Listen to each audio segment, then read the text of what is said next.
നാത്തു നാത്തു ഒന്ന് ചേട്ടനോട് പറഞ്ഞ് സെറ്റാക്കി താന്നേ. നിന്റെ ചേട്ടായല്ലേ, നീ തന്നെ ചോദിക്കും. ഞാൻ എത്ര തവണ പറഞ്ഞ സമ്മതിക്കണ്ടേ? നാത്തു പറഞ്ഞ കേക്കും. പ്ലീസ് പറ.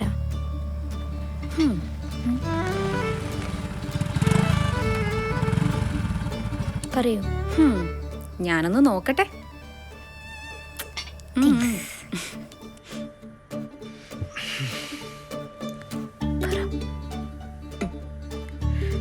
ഓക്കെ, റിനിയുടെ +2 കഴിഞ്ഞില്ലേ?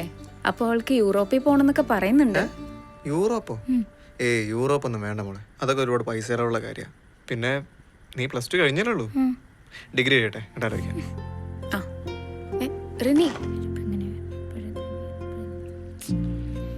ഷോ അവളോട് എന്തിനാ അങ്ങനെ പറഞ്ഞേ? റിനി അങ്ങനെ ആവശ്യങ്ങളൊന്നും നമ്മളോട് ചോദിക്കാറില്ലല്ലോ. അത് പറഞ്ഞാൽ എനിക്ക് മനസ്സിലാവില്ല. ദേ ഇത് നോക്കിയേ, ഇന്ന് പത്രത്തിൻ്റെ ഒപ്പം വന്നതാ. ഞാൻ വിളിച്ച് അന്വേഷിച്ചായിരുന്നു. ഒക്ടോബർ 2-ന് വിദേശ വിദ്യാരംഭം നടക്കുന്നുണ്ട്. അന്ന് സാന്റ മോണിക്കയുടെ ഏത് ബ്രാഞ്ചിൽ ചെന്നാലും സ്കോളർഷിപ്പും ഫീസിളവും ഒക്കെ ഉണ്ടാവും. പിന്നെ 1 ലക്ഷം രൂപ വരെയുള്ള റിഡീമബിൾ കൂപ്പണും ഉണ്ട്. നമുക്ക് എന്തായാലും അവിടം വരെ ഒന്ന് പോയി നോക്കാന്നേ.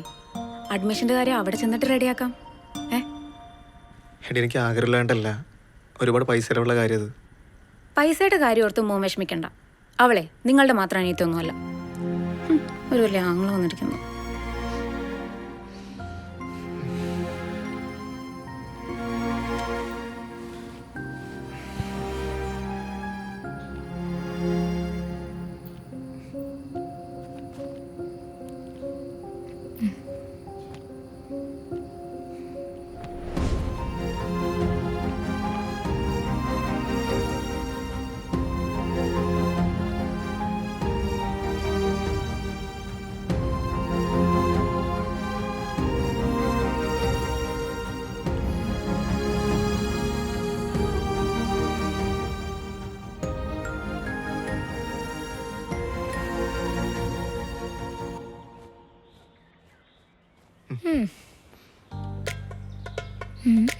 എന്താ പെട്ടെന്നൊരു മനം മാറ്റം? പെട്ടെന്നൊന്നുമല്ല, നീ ഈ ആഗ്രഹം ആദ്യം പറഞ്ഞ മുതലേ ഞാൻ ആലോചിക്കുന്നുണ്ട്. പിന്നെ തന്നെ വിട്ടു നിൽക്കാനൊരു വിഷമം, അത്രേ ഉള്ളൂ. ഓ, എന്നിട്ടാണ് എന്നെ കെട്ടിച്ചു വിടാൻ വേണ്ടി പിശുക്ക് കാശൊക്കെ കൂട്ടി വെക്കുന്നത്? എടി അതുപോലാണോ ഇത്? ഇത് വേറൊരു രാജ്യത്തേക്ക് പോണ കാര്യല്ലേ. പിന്നെ ഇത് സാന്റ മോണിക്ക ആയതുകൊണ്ട് വിശ്വസിക്കാം. പിന്നെ നീ ആഗ്രഹം ഒരുപാട് നാളായിട്ട് പറയുന്നതല്ലേ, ഇനി അത് നടത്തിയിട്ടുള്ളൂ ബാക്കി കാര്യം. പറയാം. Thank you.